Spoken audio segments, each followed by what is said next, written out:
If you're a big swim team and you like to order a lot of gear, maybe you ought to check out Swim Outlet Team Division for these reasons. Swim teams receive a 10% discount on bulk orders. Swim teams or organizations get an 8% commission on referred sales. You'll also like their customization services, which is affordable and available at all times during the year for all team gear. With over 50,000 items in stock, you can get most anything you want. Swim Outlet Team Division. You need to try it out. You'll be glad you did.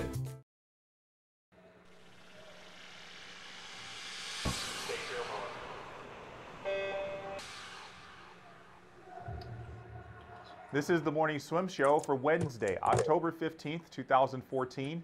I'm your host, Jeff Cummings.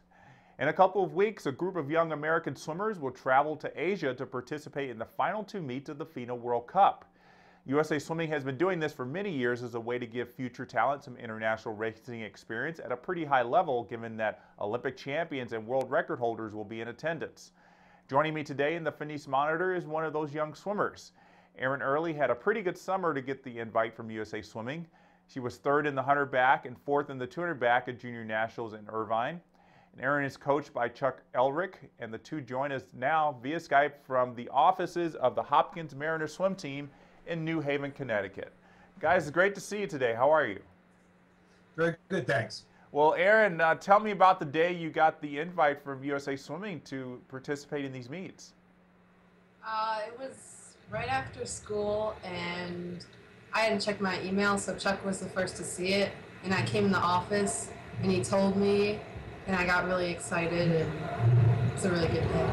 Yeah, I mean, if you didn't know at all that did you expect anything that this was going to happen, that you'd be going to Asia in October? No, not really, since I hadn't done very well at Nationals. So, Coach, these meets are going to be short course meters. Have you prepared Erin at all for having to race in something that's not very familiar in the United States? No, we only have access to a 6-lane 25-yard pool. In the summers, we rent a university pool, which is 50 meters. But outside of that, we have to use whatever we have, and that's just the 25-yard pool. With her averaging about 60,000 yards a week, I don't think that there'll be too much of a problem getting accustomed to the short course meters.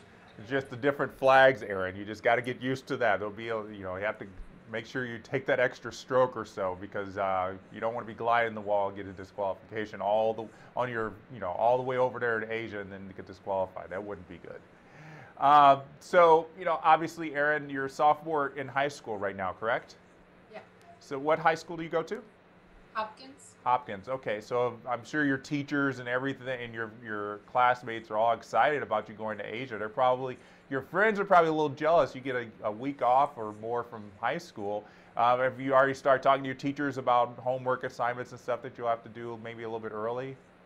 Yeah, they are very understanding of me missing a lot of school for swimming and everything. Okay, and is this going to be the first time out of the country for you?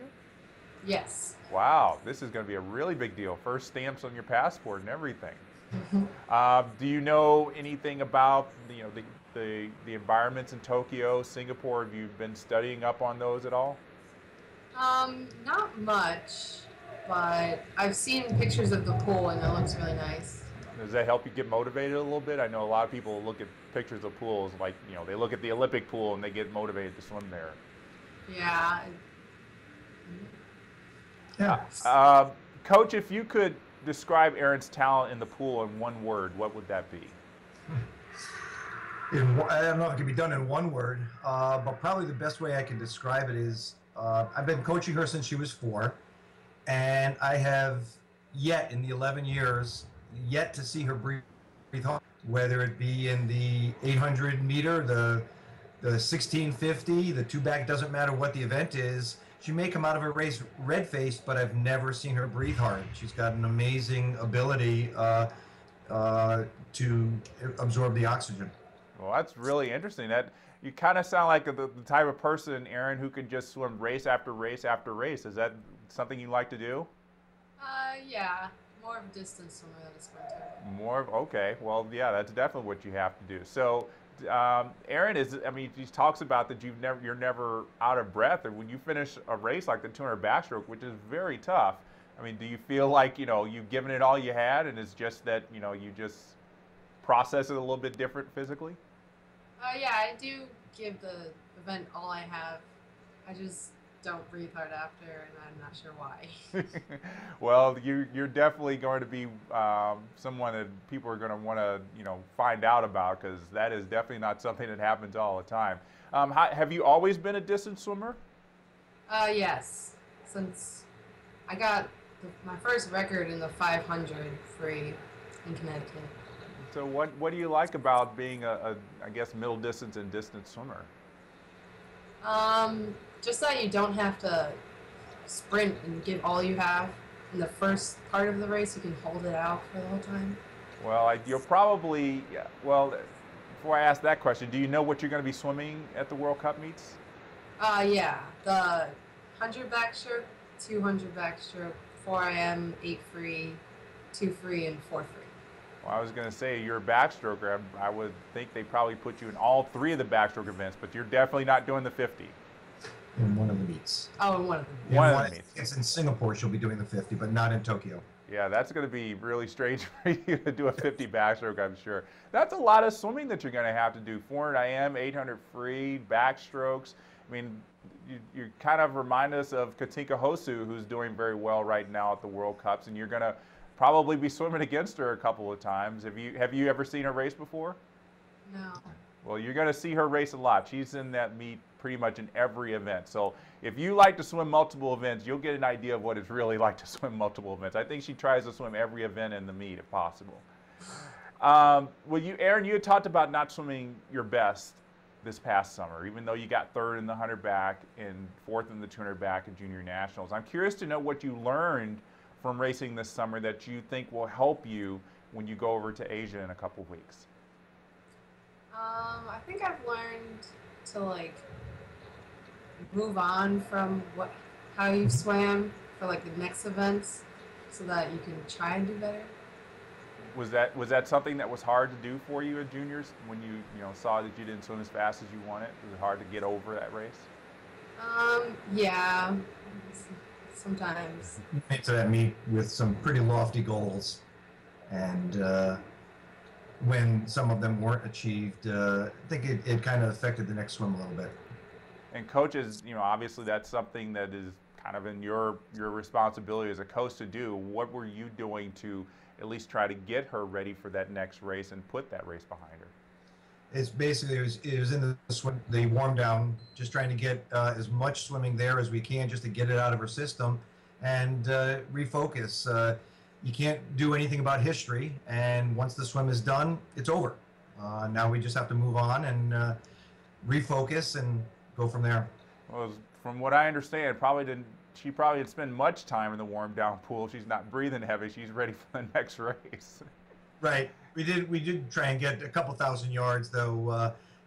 I do think that she's not much of a taper swimmer. A taper for her might be 6,000 yards, and then 2,000, 3,000 swim down after each swim is what she needs. Wow, that is a lot. That's more than most distance swimmers do at a meet. So, Erin, I think you're definitely a special type of swimmer. Coach, I'm interested to know what this means team-wide for Erin. This opportunity for Erin. How has the team kind of taken this news?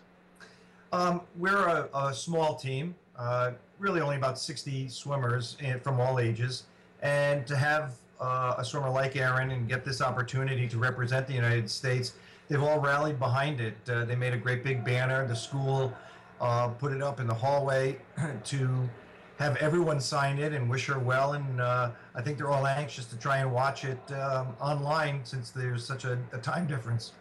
Well, I hope that doesn't make you any more nervous about this, Erin, than it probably already is. That you got a whole school that's going to be behind you, pushing you in Asia. It doesn't make me very nervous. It makes me more excited to go and make them proud. Well, it doesn't sound like you get very nervous for races anyway. Yeah, I just try to focus on what I have to do and go and do it. Well, one of the things I know you have to do is get ready for your next workout. So before we do that, though, we want to submit you to the final 5, guys. These are 5 questions we ask our guests on the Morning Swim Show. And Erin, the first question's for you. If you could trade lives with any swimming celebrity for one day, who would it be? Missy Franklin. Well, that was quick and easy. Another fellow 200 backstroker. Chuck, who's a non-swimming celebrity that you would like to trade lives with for one day? Oh, wow. Mel Gibson. Okay. Erin, besides this current year, what's a year of your life that you would like to relive? 2012. Okay. Olympic year, special year for you in the pool? Yeah. Well, not that you were, an Olympian or anything, but it's still a very special year, I'm sure. Chuck, what is your favorite season? The summer. Swimming-wise, I like the long course. Even though you don't... Even though we don't have access to it, I enjoy coaching the distance, and I enjoy coaching the long course. So yeah. It would be nice to have a long course pool, but unfortunately we don't. Well, making the best of what you have. Yep. All right, so this last question's for both of you, and I'll start with Erin. What is your favorite movie? The Blind Side. The Blind Side, very good. And Chuck, how about you? I have several favorite ones, but in fact, just the other night I was watching Miracle, so I would probably say that one. Which one was that again? Miracle, the 1980 Olympic hockey team. Yeah, that's an extremely motivational movie. Get anybody pumped up. Well, guys, thanks so much for joining us today. Erin, congratulations on making this this squad that's going over to Asia. Have a lot of fun on your first international trip. It's a long flight over the Pacific Ocean, but I guarantee you it'll be worth it. Thank you. All right, and Chuck, good luck to you and the rest of the team this season. Thank you very much. All right, that's going to do it for this edition of the Morning Swim Show. Keep updated on the latest news in aquatic sports by visiting swimmingworld.com and follow us as well on social media. I'm Jeff Cummings. Thanks for watching.